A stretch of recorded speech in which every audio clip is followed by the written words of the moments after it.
Governor Huckabee, never a problem when you're in studio. Welcome. Thank you, Brian. Great to be back with you. Why were you in England?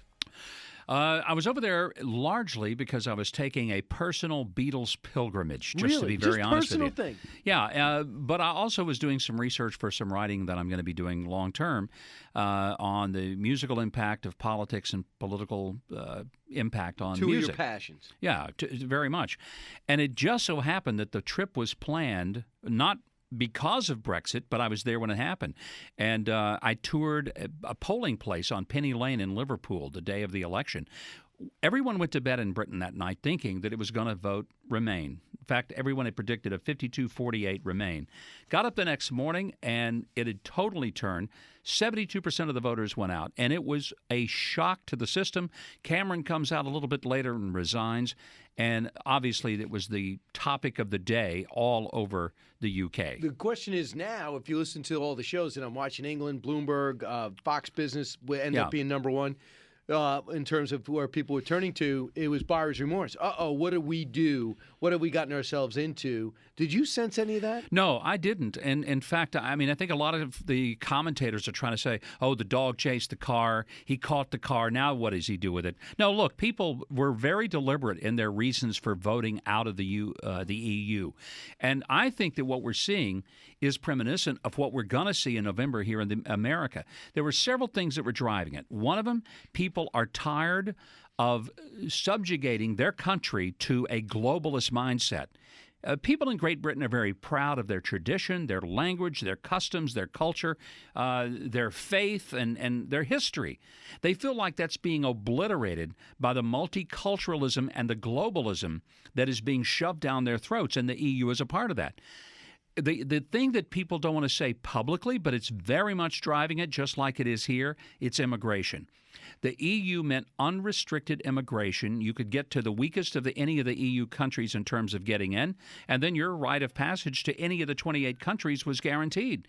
People feel like that their jobs, their wages are being decimated, and this was a rejection of that. But you know what, Governor? People say, oh, there you go, xenophobic. They're worried about Britain first, which is so wrong and such an insult, and it doesn't shut people up. It angers people. Same thing if you say you're for Donald Trump. They go, oh, you must be a bigot. Really?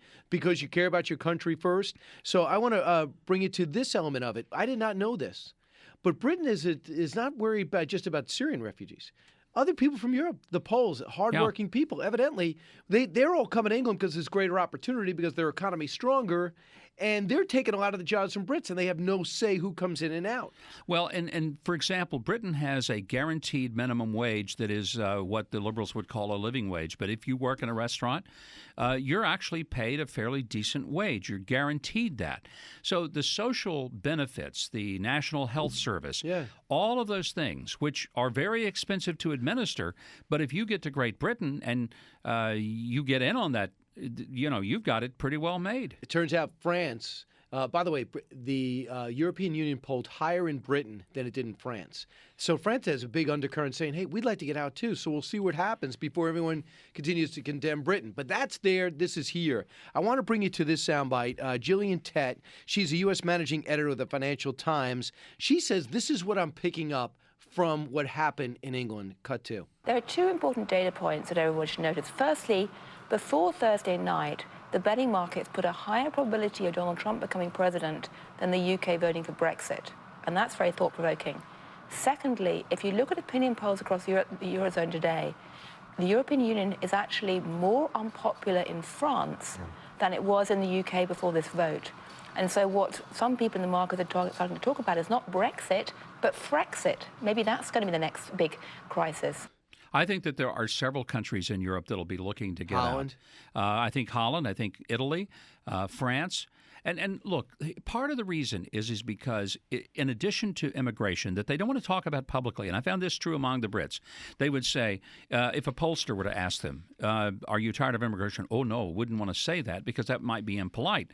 But if you ask them privately, they would say, oh, yeah, we just feel like that we don't have a country anymore. Does that sound familiar? Absolutely. And that's why I say that what happened last Thursday in Great Britain is a real foreshadowing of what yet is to come. In my opinion, Donald Trump made some mistakes. For example, he took it too personal with Trump University, going after the judge, saying, I think her heritage mattered. He made 2 or 3 mistakes I think universally people thought were mistakes. Okay? And then he did make mistakes, and he was getting the same criticism. And then he goes over to Scotland, made some pretty good statements. Bob Corker watched the whole thing. I listened to the whole thing. Yeah, well, he was talking about his club because he's a businessman. Yeah. And then he segued to giving honest answers about what this means for business. Yet I'm listening to all the Sunday shows, reading everything in the New York. I'm going, wait a second. What are they watching? Now, I understand when you do something wrong, get called out on it. Yeah. But when you're not doing something wrong and you're still getting called out on it, the same people that begged him to come do their shows, their networks, their interviews, are now turning on him. Does he understand that the media is now rooting against him? And I'm the last person to say that. But I watched it happen with McCain in the election that you almost won. And McCain used to be one of their favorites. He was a reporter's pet, and then he became somebody that was a pariah because they thought, oh, gosh, this guy might win. I mean, Republicans are very popular until you get so popular that you might actually win the election, and then you become very unpopular. I think Trump is smart enough and media savvy enough to get that, Brian. I really do. But certainly he has to realize that he is walking among, snakes and snares when he goes into the mainstream media these days. I'll give you an example. He goes and sits down with the evangelicals, which I know you were there. Yeah, and I was Ben there, Carson moderated this. set it up. Yeah. So it's, by the way, a roaring success, even for the people that haven't committed to him. And it's Jerry Falwell's on board, but others aren't. James Dobson and company said, listen, I like what I heard. Yeah. So that's page 16 of the New York Times. Page 1 is some person is dissatisfied with Trump University. Go, wait a second. Who's the editor of this newspaper? This is a global newspaper. Do they know what they're doing? Brian, there were over 1,000 faith leaders from all over the country representing tens of millions of constituents. Tens of millions. And they were there at their own expense. Right. Trump didn't pay them to come. They came at their own expense. And there was about an hour and a half conversation, and it went beautifully well, I think. And I'm just stunned that it did not get much attention. Right. Because I was a part of helping set up the 1980 National Affairs briefing when Ronald Reagan came and addressed the faith community. And I remember that I'll always believe that it was the turning point for the 1980 election because that was an untapped source of political power. Ronald Reagan tapped into it in 1980 and went on to win when people didn't think he would. Keep in mind that he defeated the Southern Baptist Sunday school teacher Jimmy Carter because the religious vote, the faith vote, switched from Carter and went to Reagan in 1980. Right. So that was a huge move. I just thought it was very underplayed. And if you're just looking to have a successful political show, why are you detaching 50% of the country? But I want to give you an example. Listen, here's Donald Trump off the cuff, thought he'd be doing an anonymous visit to Scotland to help his son to publicize a club that was very hard to refurbish over in Scotland. Cut 15. If the pound goes down, they're going to do more business. You know, when the pound goes down, more people are coming to Turnberry, frankly. And the pound has gone down. And let's see what the impact of that has. He goes on to say, cut 17. People want to take their country back.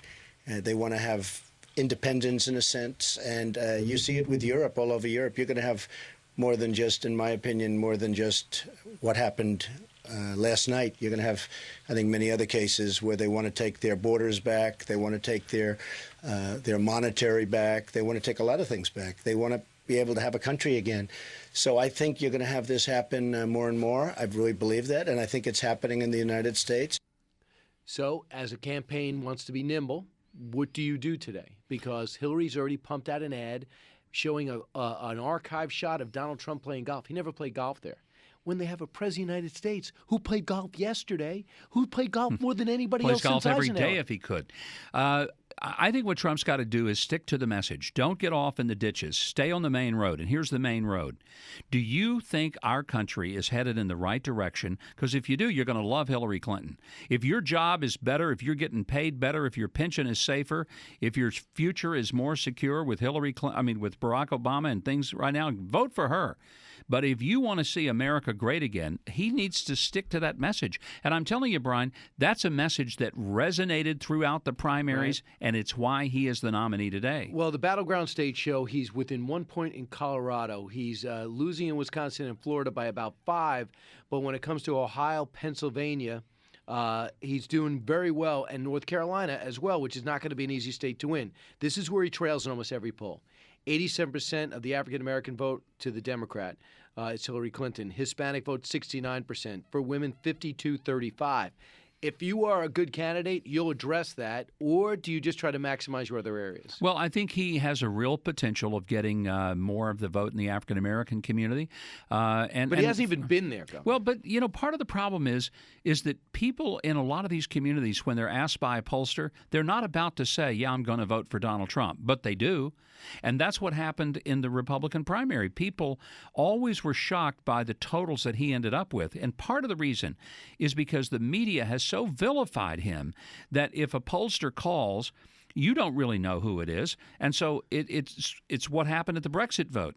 And people will say, let's see, I think what I'm probably supposed to say and what would be most polite and most sophisticated would be to say, oh, no, I'm going to vote to remain. Oh, no, I'm going to vote for Hillary. But when they actually go vote, they're voting their passion, not their expectancy. Who's a couple of people we could expect to hear from at the convention? Has he talked to you about speaking? He has mentioned to me about that. Would you do it? Oh, sure. I mean, if he asked me, I'd be glad to. I'd be honored to. I'm going to do whatever I can to help him. I'm not one of these, and I'm really, really ticked off at some of these Republicans. For example, Trump has gotten some pushback because he said if Kasich and Cruz won't endorse him, they're not going to speak. Well, they shouldn't speak. Look, you don't put a pitcher on the mound who's not going to pitch for your team. Right. And you don't put somebody at the convention, and I've been going to him since 1992, and I guarantee you nobody would have ever gotten near that platform in 2012 if they weren't supporting Romney, or in 2008 if they weren't supporting McCain. Your reaction to George Will leaving the party because of Trump? Bye, George. Good riddance. Look, if he will not stay with our party and the nominee that the people have nominated with the greatest level of votes in the history of the party, and I wrote this on Breitbart. I wish people would go and read my column. It is blistering. But my feeling about George Will is if he wants Hillary Clinton to be president, and if he's willing to go vote for her as he said he would, then he is not a Republican. And he needs to just be honest. And frankly, if he's one of these guys, it's my way or no way, then goodbye. Senator Ben Sass, too?